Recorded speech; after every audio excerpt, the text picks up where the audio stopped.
अस्सलाम वालेकुम व्यूअर्स, मैं हूं आपका होस्ट मोहम्मद राहिल ख़ान, आपके अपने चैनल ग्लोबल व्यूअर चॉइस में। आज हम सदर में मौजूद हैं सर्जिकल मार्केट में, जहां पे सर्जिकल का सामान जो है बड़े पैमाने पे मौजूद है। और यहां पे घरेलू आइटम जो कि सर्जिकल की रिक्वायर्ड होते हैं घर में, जिसके अंदर आपकी ब्लड प्रेशर की मशीन हो गई, नेबुलाइज़र हो गए और शुगर मशीन हो गई, वेट मशीन हो गई, यहाँ से लेकर हॉस्पिटल में यूज़ होने वाले तमाम सर्जिकल आइटम मौजूद हैं। तो इस टाइम हम खड़े हुए हैं क्लासिकल सर्जिकल में और हमारे साथ हैं यहाँ के ओनर फैसल साहब, तो इनसे बात करते हैं।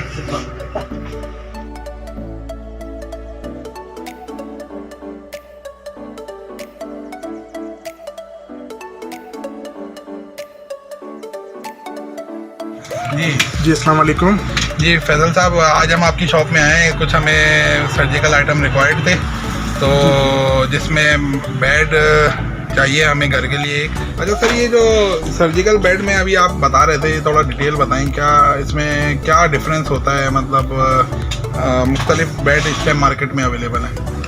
सर, बेड के अंदर जो परचेजिंग पॉइंट ऑफ व्यू से मैं आपको बताता हूँ, 2-3 चीज़ें बड़ी अहम होती हैं। एक तो वेट कितना अफोर्ड कर सकता है। एक बेड है जो कि 100 kg अफोर्ड कर सकता है और एक बेड है जो 200 kg अफोर्ड कर सकता है। लोग बोलते हैं कि हमारा पेशेंट तो जो है ना 65 किलो का है, 70 किलो का है, 80 किलो का है, तो हमें क्या ज़रूरत है। पेशेंट के साथ कोई ना कोई बंदा आयादत करने, मेडिसिन खिलाने, खाना खिलाने भी बैठता है और उसका वज़न भी काउंट होता है। तो इसलिए 2 बंदों का वेट काउंट होना बहुत ज़रूरी है। फिर प्लस जो सेकंड चीज़ आ जाती है, जिस पर्पस के लिए बेड लेते हैं वो उसका फॉलर होता है, जिससे मूवमेंट होती है, जिससे बेड हमारा मूव करता है। इसी पर्पस के लिए लिया जाता है। अदरवाइज तो बेड जो है नॉर्मल घर में सबके पास होते हैं। इसका अच्छा होना ज़रूरी है। अब जो मैंने क्वालिटीज़ दिखाई है, आपका एक 16,000 वाला, इसके फॉलर्स की कोई गारंटी वारंटी नहीं है। ये 20 दिन में टूटे, अमूमन हमारे तजर्बे के मुताबिक हर महीने 15 दिन में टूट रहा होता है। ये जो दूसरा वाला है, उसका जो फॉलर है वो बड़ा अथेंटिक है। मेरे हिसाब से साल में एक बार भी मुश्किल से टूटेगा, और अगर टूट भी जाए तो फ्री ऑफ कॉस्ट हम घर जाके इसको पूरा चेंज करते हैं। इसको कोई रिपेयर नहीं करते, इसमें कोई टांका वेल्डिंग कुछ नहीं लगाते। इसको पूरा का पूरा जो पूरा रोलर है, पूरा फॉलर है, पूरा पाइप है, उसको पूरा का पूरा रिप्लेस कर देते हैं। यानी असल चीज इसके अंदर फॉलर ही है। फॉलर मेन चीज है इसकी, कि एक तो वजन कैपेसिटी वो अपनी पूरी करे, और इसका एक्चुअल जो साइज होता है ना बेड का 3 बाय 6.5 होता है। अब जो हमारा सस्ता वाला है उसके अंदर एक चोर साइज भी है, तो 3 बाय 6 होता है। तो उसका गद्दा भी फिर छोटा हो जाता है, ये भी छोटा हो जाता है। तो बास्टन थोड़ा सा पेशेंट अगर लंबा हुआ तो उसकी टांगे टकराती हैं, जो कि फिर रीजनेबल नहीं है। नहीं, असल में इस अच्छी क्वालिटी में क्या 3 बाय 6 का मिल जाएगा? अच्छी क्वालिटी में 3 बाय 6 का नहीं, फिर हमें एज पर ऑर्डर पे जाना पड़ेगा। अच्छा, एज पर ऑर्डर पे। हाँ, पर इसके जो कैजुअल है, जो हमारे इंपोर्टेड बेड आते हैं, जो जर्मनी से आते हैं, जापान से या चाइना से। ये बता दीजिए, ये 3 जैसे कॉलर वाले हैं और ये सिंगल कॉलर है, तो इसमें क्या डिफरेंस है? सर, डिफरेंट है ना, पेशेंट की कंडीशन के ऊपर। जो 3 फॉलर होता है ना, बेसिकली वो आईसीयू बेड कहलाता है, कि पेशेंट की जो भी कंडीशंस हो हम उसके हिसाब से उसको मूव कर सकें। सही है जी। सिंगल फॉलर का मकसद सिर्फ सिंपल इतना होता है कि बंदे को खाना खिलाने के लिए हमने ऊपर लेकर आना होता है, बाकी किसी चीज के लिए यूज नहीं होता। किसी की टांग वगैरह में फ्रैक्चर हो या कुछ इस तरह की चीज हो, तो उसके लिए कौन सा यूज? सर, अगर टांग के अंदर फ्रैक्चर है तो टांग का स्ट्रेट रहना बहुत जरूरी है। सिर्फ हेड साइड मूवमेंट मेरे हिसाब से चलेगा। अच्छा, एक जो सेंटर वाली मूवमेंट है वो किस चीज लिए? सेंटर वाली मूवमेंट ज्यादातर फिजियोथेरापी की यूज में आती है। जो फिजियोथेरापीज होते हैं वो अपने हिसाब से हाइट रखते हैं फिजियोथेरापी करने के लिए, कि यार ये 1 फीट पर होना चाहिए, 2 फीट पर होना चाहिए, वो 1.5 फीट पर होना चाहिए।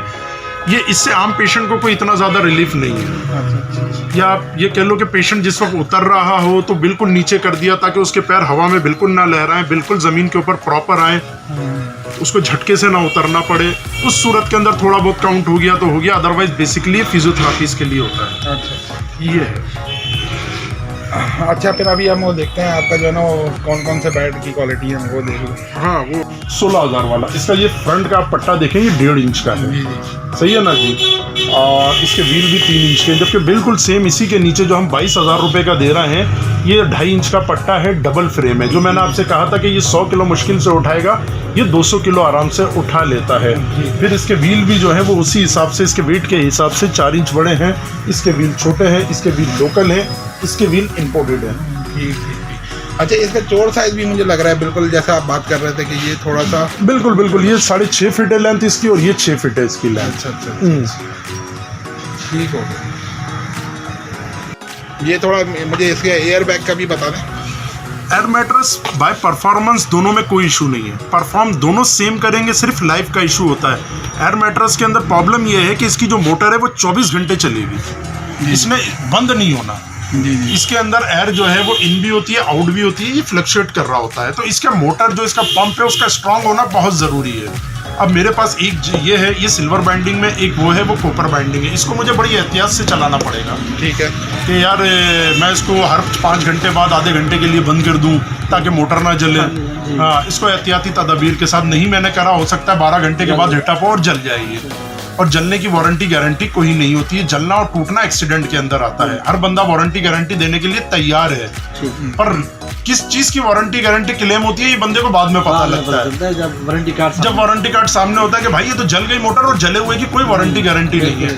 ये चीज आ गई, ये कॉपर बाइंडिंग के अंदर है। इसको आप नॉन स्टॉप, ये चल रहा है इसको चलने दे, इसको रात दिन कुछ ना देखें, इसको कोई मसला नहीं है। ये हिटअप नहीं होना, इसने हिटअप होकर इसको जलना नहीं है।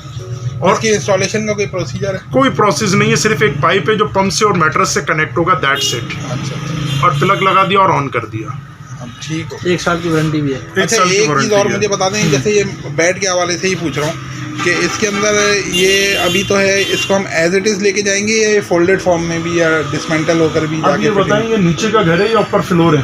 कि अगर फ्लैट में भी है बंदा तो साथ चला जाए तो वहाँ पे कर ले कुछ इस तरह। लिफ्ट तो होगी सर, लिफ्ट होगी ना, लेकिन ये फिर जो है ये सारे पार्ट्स इसके खुलेंगे और ये वहाँ जाकर फिक्स होगा। क्योंकि वैसे तो हम लोग इसको एज इट इज दे सकते हैं, लेकिन वो नीचे का घर हो, गेट खुले और रूम में चला जाए, लेकिन वो सीढ़ियों से चले या लिफ्ट के अंदर उसको डालना हो, दोनों सूरतों में।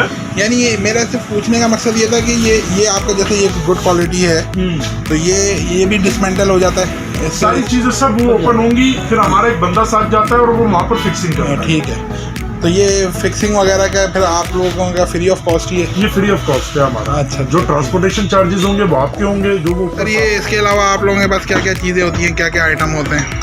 हमारे पास तो हॉस्पिटल सर्जिकल्स के हवाले से तकरीबन ऑल ओवर सारे ही आइटम्स होते हैं।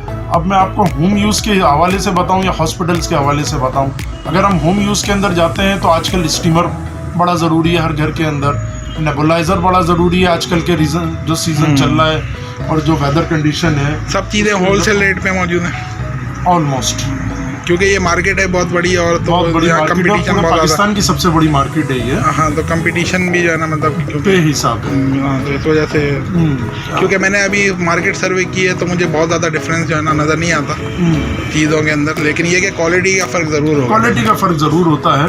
ठीक, बिल्कुल सही। हमारा ये स्टीमर हो गए, वेट स्केल हो गए, नेबुलाइजर्स हो गए, हीटिंग पैड हो गए, ये घर के इस्तेमाल की चीज़ें हैं जो लाजमी होनी चाहिए हर घर के अंदर। हीटिंग पैड बहुत ज़रूरी है, हर बंदे के जिस्म में दर्द है, कमर में दर्द है, जॉइंट्स में दर्द है, उसके लिए मसाजर, बॉडी मसाजर बहुत ज़रूरी है। ठीक है, ये क्लोथिंग वगैरह भी मुझे नज़र आ रही है इधर सॉरी, ये पेशेंट की क्लोथिंग हाँ हॉस्पिटल्स के लिए। जी बिल्कुल, पेशेंट ड्रेस वगैरह। ठीक है सर, फिर इंशाल्लाह बात करते हैं आपसे।